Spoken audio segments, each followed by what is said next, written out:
Hello दोस्तों, welcome back to my channel. नमस्कार, सत श्री अकाल, खुदा हाफिज।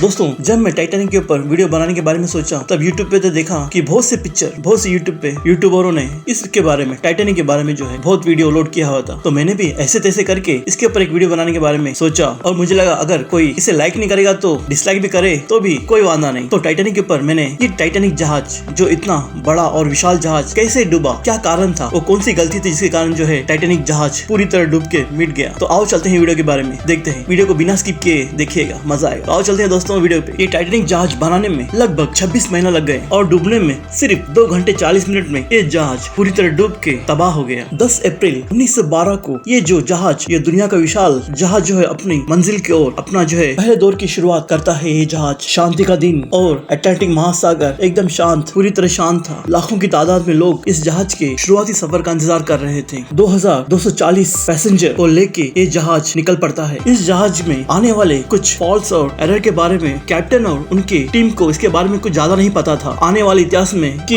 इतना बड़ा एक दुर्घटना होने वाला है, ये उन्हें बिल्कुल भी नहीं पता था। ये अटलांटिक जहाज डूबने का कारण जो है शोधकर्ताओं को बताते हैं इसका मुख्य कारण क्या था। आज देखते हैं और किस कारण जो है ये जहाज डूबा। अगर बाई चांस अगर ये जहाज आज के तारीख में अगर नहीं डूबा होता तो विश्व भर में इसकी बड़ाई और इसकी चर्चा होती। लेकिन इस जहाज को बनाते समय कुछ इसमें गलतियां हुई। ये कैप्टन स्मिथ को भी नहीं पता था इसमें क्या गलती हुई करके। और जो कंपनी जहाज बनाती थी व्हाइट स्टार लाइन, इसको भी बिल्कुल नहीं पता था इसके बारे में। और इस कंपनी के पास लगभग 110 पानी के बड़े बड़े जहाज भी थे। इतना ही नहीं दोस्तों, जो इस जहाज को बनाया था हार्लैंड एंड वुल्फ, उस इंजीनियरिंग कंपनी को भी नहीं पता था इसके बारे में क्या खराबी इसमें है करके। ये कंपनी में लगभग 500-600 जहाज बना चुका था। अटलांटिक जहाज की शुरुआत सन 1909 में शुरुआत किया गया इसका काम, और उसको बनाने में लगभग 2000 नौकर लगे और 26 महीना पूरा हुआ इस जहाज को बनाने में। इस जहाज को बनाने के बाद इसका ट्रायल किया गया और ट्रायल में एक जहाज पूरी तरह पास हो गया। जो इस जहाज को बनाया था व्हाइट स्टार लाइन जो है, ये जहाज कभी भी नहीं, जिंदगी में भविष्य में ये जहाज कभी भी नहीं डूबेगा, ऐसा उनको एक विश्वास था। और जब इस विशाल जहाज के बारे में लोगों के बीच मार्केटिंग किया गया तो कहा गया ये जो जहाज है ये कभी भी डूबने वाला नहीं जहाज है, ये कभी भी बिल्कुल भी नहीं डूबने वाला जहाज है, ऐसा लोगों के बारे में कहा गया। ये जहाज इंग्लैंड के साउथम्पटन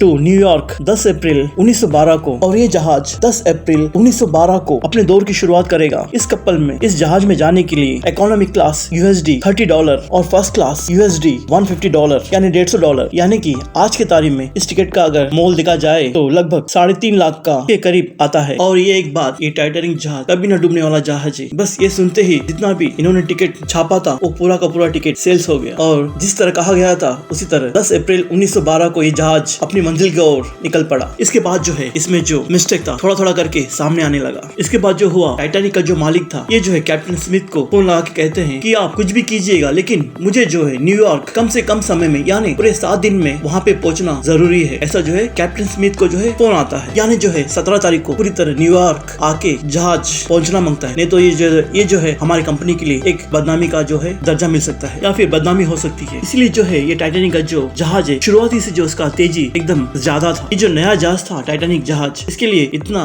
स्पीड यानी इतना तेजी इसके लिए तो जरूरी नहीं था। लेकिन क्या करें, कैप्टन को जो है वहाँ पे 7 दिन में जो है न्यूयॉर्क पहुंचना था, और मेरे कारण जो है टाइटैनिक का नाम, ये जो जहाज का नाम खराब नहीं होना मांगता है, ऐसा कैप्टन का सोच था। कोई भी गाड़ी या कोई भी कितना भी बड़ा व्हीकल उसको एक नियंत्रण स्पीड दिया जाता है, लेकिन यहाँ पे जो है इस टाइटैनिक का जहाज जो है जिसको एकदम मीडियम स्पीड में चलाना था उससे कई ज्यादा स्पीड लगा के इसे जो है भगा के चला रहे थे कैप्टन स्मिथ। 3 या 4 दिन के बाद जो है आयरलैंड और फ्रांस में ये जहाज कुछ देर वहाँ पे रुक कर उसके बाद जो है अपनी 3 दिन का जो अंतिम शुरुआत लेती है। 14 अप्रैल 1912 को 12 की रात को जो है समुद्र पूरी तरह शांत और पूरी तरह बर्फीले ओलों से जो है ढका हुआ था। ओले जिसे इंग्लिश में ड्यू कहते हैं, इसलिए जो है इन्हें मंजिल यानी रास्ता पूरी तरह क्लियर नहीं दिखाई दे रहा था। इस टाइटैनिक जहाज की रफ्तार को देख के इसके सामने एक जहाज आ रहा था, तो उन्होंने उनको जो है एक हिंट दिया और उन्हें जो है बताया गया कि आप जो रास्ते से जा रहे हो उस रास्ते में जो है बड़े एक बर्फ पहाड़ का सामना करना पड़ेगा आपको, ऐसा उन्होंने उनको हिंट दिया। लगभग ये जो हिंट उनको लगभग 6 से 7 बार तक जो है उनको बताया गया और उनको जो है इसके बारे में जो है सावधानी बरतने के लिए बताया गया। लेकिन वहाँ के जो ऑपरेटर थे जो उन्होंने इसे जो है अनसुना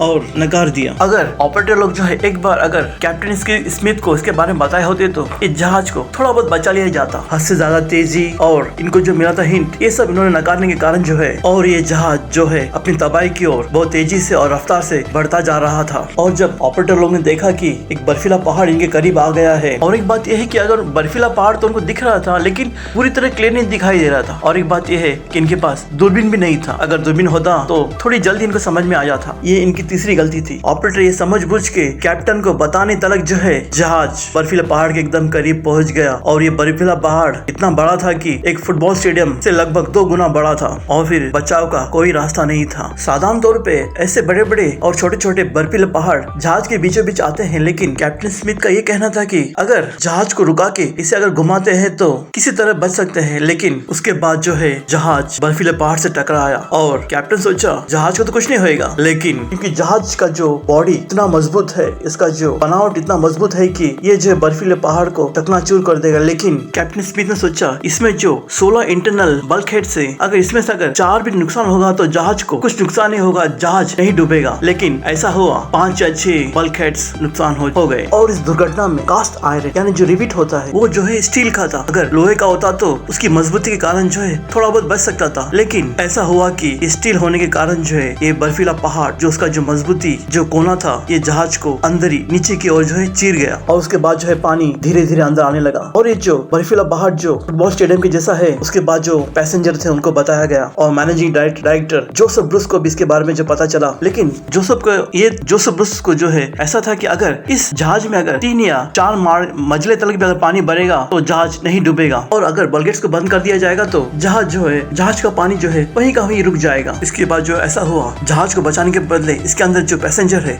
इन लोगों को जो है बचाना जरूरी है। और जो कैप्टन स्मिथ जो है लगातार जो है जहाजों से मदद मांगने लगे। इसके बाद जो है इन्होंने और एक गलती किया। और क्या गलती है पता है? लाइफ बोट जो है जहाज में लगभग 32 तलक जो है रखा जा सकता है लाइफ बोट। लेकिन इन्होंने इनकी लापरवाही के कारण जो है सिर्फ 20 जो है लाइफ बोट रखा गया। 2240 पैसेंजर के लिए सिर्फ 20 लाइफ बोट रखने के कारण जो है लोगों के बीच में हड़बड़ मच गई कि किसे बचाएं और किसे मर जाने दें। इसके बाद जो है एक दूसरे से लड़ने लगे। उसके बाद जो है पहला लाइफ बोट 12:45 को जो है समुद्र में उतारा गया। इसके बाद जो है और एक गलती इन्होंने किया। एक दूसरे के मारने के कारण जो है मारामारी होने के कारण कई लाइफ बोट जो है पानी में ऐसे ही गिर पड़े। इसके बाद जो है ऐसा करके फर्स्ट क्लास के जो पैसेंजर थे उन्हें धीरे धीरे करके उतारा गया। और इनकी गलती ये थी अनट्रेन्ड क्रू। इन लोग को जो है लाइफ बोट में कितने आदमी चढ़ाने थे ये इनको बिल्कुल भी इसके बारे में ज्ञान नहीं था। इतने लाइफ बोट में लगभग 1180 लोगों को जो है बचा सकते थे, लेकिन इन्होंने जो है 720 आदमी को ही सिर्फ बचा पाए। और अटलांटिक जहाज में शॉर्ट सर्किट होने के कारण जो है लगभग 2:20 पर जो है टाइटैनिक जहाज पूरी तरह अंधेरे में डूब गया। और जहाज को डूबने में 2 घंटा और